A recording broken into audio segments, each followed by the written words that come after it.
The energy of the center or center leader is his meditation and love. Love for the newcomers or whoever come to visit the commune. We should feel that the best message goes through the love, not through your words. आप भाषण लंबा दीजिएगा, इससे कुछ नहीं होता है ना. अगर आपके व्यक्तित्व में प्रेम है तो आदमी समझ लेता है. लव अपने आप ट्रांसमिट हो जाता है, उसको कुछ बहुत उसमें बोलने की जरूरत नहीं है. ज़्यादा बोलना एक रोग है, इट इज़ ए डिजीज, है ना. So we should speak less, your personality should speak more. आपका व्यक्तित्व ज़्यादा बोले.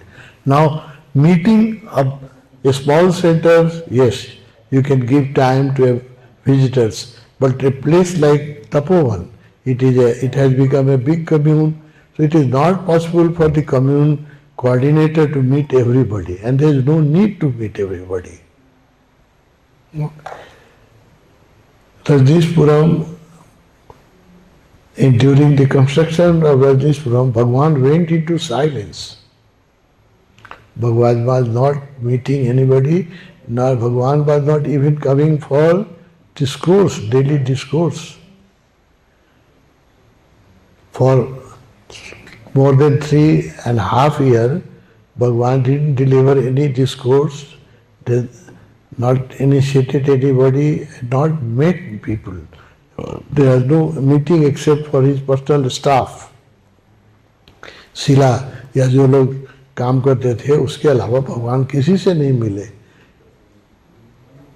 ताकि उनकी सारी एनर्जी इतनी मजबूत हो गई कि उस चक्कर में 3 साल में रजनीशपुरम बन गया. तो भगवान use his energy in creating commune.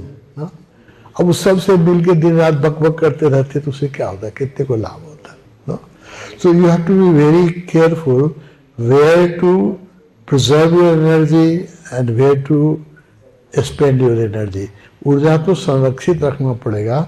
ज़्यादा लोगों से मिलना, ज़्यादा लोगों से बात करना बड़े कम्यून में संभव नहीं है, impossible, and it is wastage of time, और इससे लोगों का कोई फायदा नहीं होता है. In the early days, when I have just started the Tapovan, I have experienced one. एक सचिव जी थे नेपाल में, बहुत सीनियर सेक्रेटरी थे उस समय. तो यहाँ कम ही लोग आते थे, तो वो कहते थे हमको सत्संग चाहिए, सत्संग के लिए आना है. और आके 1 घंटा बैठते थे. बैठते क्या थे, हमको चाटते थे.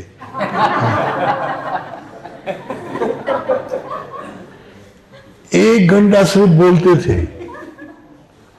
1 घंटा बोलने के बाद जब मैं कहता था कि भाई अब 1 घंटा हो गया, हमको ध्यान का टाइम हुआ, तो कहते थे ओह आज तो भाई को सत्संग में बड़ा मजा आया भाई, उसको बहुत आनंद आया. फिर हम लोग ऐसे मिलते रहे, हमको बोलने ही नहीं देते थे. लोग इतने बेहोश हैं, लोग we live in an unconscious world. People are so unconscious.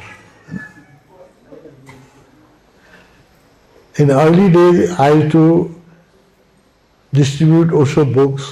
Whatever my earning, part of my earning was going into buying Bhagwan books. That time we were not publishing, so we have to buy and distributing books, presenting books to the VIPs all over. That was my joy. कि भगवान का साहित्य लोगों के हाथ तक पहुंचे, ये मेरा आनंद था. तो आई विल डू दैट. लेकिन उस देखिए, you have to be very careful. उसका भी लोगों ने गलत फायदा उठाया ना. कई लोग तो हमको क्या कहे कि एक आदमी ने कहा, देखिए आपका किताब आपने जो दिया था मैंने पढ़ लिया, अब मुझे घर बनाना है, मेरे घर का नक्शा बना दीजिए free, because I have read your book.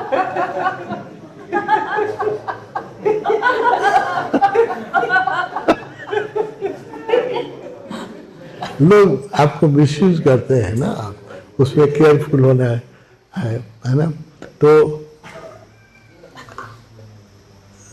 ऐसे ही एक और सेक्रेटरी जी की बात है, हमने ही किताब दिया, वो भगवान की किताब पढ़े, उसके बाद रोज मेरे ऑफिस में आकर के वो मेरी ही के पढ़ी हुई किताब से हमको भाषण देते थे। ध्यान ऐसे करना चाहिए और इस ध्यान में ये होना चाहिए, ये होना चाहिए, मुझे ही भाषण देते थे, मेरी किताब। और उन्होंने कुल पढ़ा था एक किताब, लेकिन आकर के मुझे ही चाटते थे। बड़े आदमी है इसलिए क्या करें, ऑफिस में सुनना पड़ता था ना। तो we have to very careful about our time also. हम लोग एक अर्को सचिवैको कुरा गर्छु, एकजना अर्को सचिव जी हुनुहुन्थ्यो, उहाँले मैले किताब दिएँ अनि उहाँले आएर मलाई केही दिनपछि के भन्नुभयो भने बोलाउनु हो मलाई अफिसमा, आफू बोलाउनु। अब गएँ, अब सचिव हो, त्यो बेला त सचिव भन्ने ठुलो मान्छे थियो, हामी त्यति पपुलर भएको थिएन आश्रम। उहाँको अफिसमा गएँ अनि उहाँले के भन्नुभयो भने, हेर्नुहोस् तपाईँले दिएको किताब मैले पढेँ, म त यस्तो मान्छे कि बाइबल पनि पढिदिन्छु,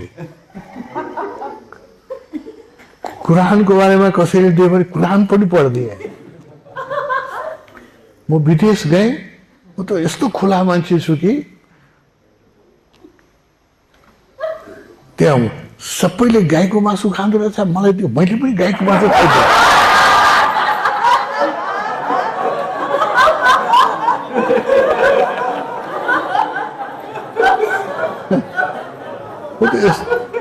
इतना इतने आप कहते थे, इतना उदार व्यक्ति है, गाय का मांस दिया वो भी खा लिया मैंने।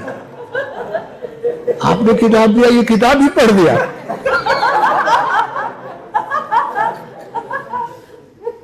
फिर धीरे से कहते हैं, मैले गाईको मासु खाएको मेरो श्रीमती नहीं भन्नु होला है।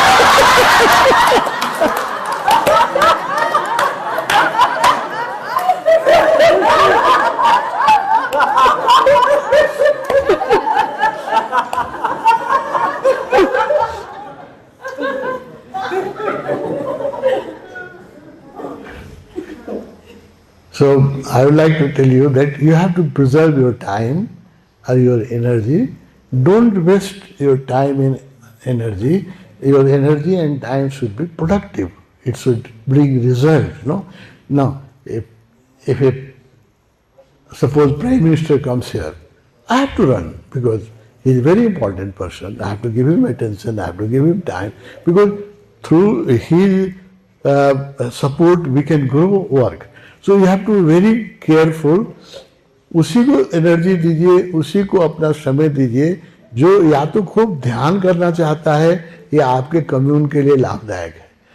जो ये दो कैटेगरी में नहीं है, उनके साथ बात करके आपकी एनर्जी वेस्ट होगी। So you have to preserve your energy.